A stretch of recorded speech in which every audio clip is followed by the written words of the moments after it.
I messed up. But anyways, I'm back and we are going to do a psalm reading today because I've been negligent.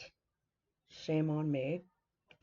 The weather has been changing and getting colder, and I usually get really achy and don't feel so well during it. And it's not the flu or anything, it's just my body saying, it's going to get cold now. I used to love winter. I guess we all would as a kid, because you made things and you built forts and okay, enough is enough. So we are on Psalms 105, the eternal faithfulness of the Lord. Oh, give thanks to the Lord, call upon his name. Make known his deeds among the peoples. Sing to him, sing psalms to him. Talk of all his wondrous works. Glory in his holy name. Let the hearts of those rejoice who seek the Lord in his strength. Seek his face evermore. Remember his marvelous works which he has done, his wonders and the judgments of his mouth. O seed of Abraham, his servant, you children of Jacob, his chosen ones. He is the Lord our God. His judgments are all in the earth. He remembers his covenant forever, the word which he commanded for 1,000 generations, the covenant which he made with Abraham and his oath to Isaac, and confirmed it to Jacob for a statute, to Israel as an everlasting covenant, saying, to you I will give the land of Canaan as the allotment of your inheritance. When they were few in number, indeed very few, and strangers in it. When they went from one nation to another, from one kingdom to another people, he permitted no one to do them wrong. Yes, he rebuked kings for their sakes, saying, do not touch my anointed ones, and do my prophets no harm. Moreover, he called for a famine in the land, and he destroyed all the provision of bread. He sent a man before them, Joseph, who was sold as a slave.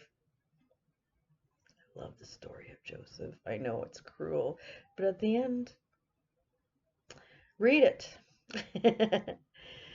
They hurt his feet with fetters. He was laid in irons until the time that his word came to pass. The word of the Lord tested him. The king sent and released him. The ruler of the people let him go free. He made him lord of his house and ruler of all his possessions, to bind his princes as his pleasure and teach his elders wisdom. Israel also came into Egypt, and Jacob dwelt. In the land of Ham he increased his people greatly and made them strong than their enemies. He turned their heart to hate his people, to deal craftily with his servants. He sent Moses, his servant, and Aaron, whom he had chosen. They performed his signs among them and wonders in the land of Ham. He sent darkness and made it dark, and they did not rebel against his word. He turned their waters into blood and killed their fish.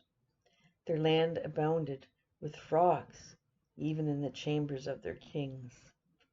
He spoke, and there came swarms of flies and lice in all their territory.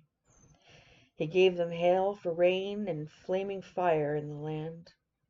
He struck their vines also, and their fig trees, and splintered the trees of their territory. He spoke, and locusts came, young locusts without number, and ate up all their vegetation in their land, and devoured the fruit of the ground. He also destroyed all the firstborn in their land, the first of all their strength. He also bought them out with silver and gold, and there was none feeble among his tribes. Egypt was glad when they departed, for the fear of them had fallen upon them. He spread a cloud for a covering and fire to give light in the night. The people asked, and he brought quail and satisfied them with bread of heaven. He opened the rock, and water gushed out. It rained in the dry places like a river. For he remembered his holy promise, and Abraham his servant, and brought out his people with joy, his chosen ones with gladness.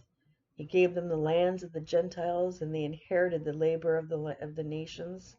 Then they might observe his statutes and keep his laws. Praise the Lord.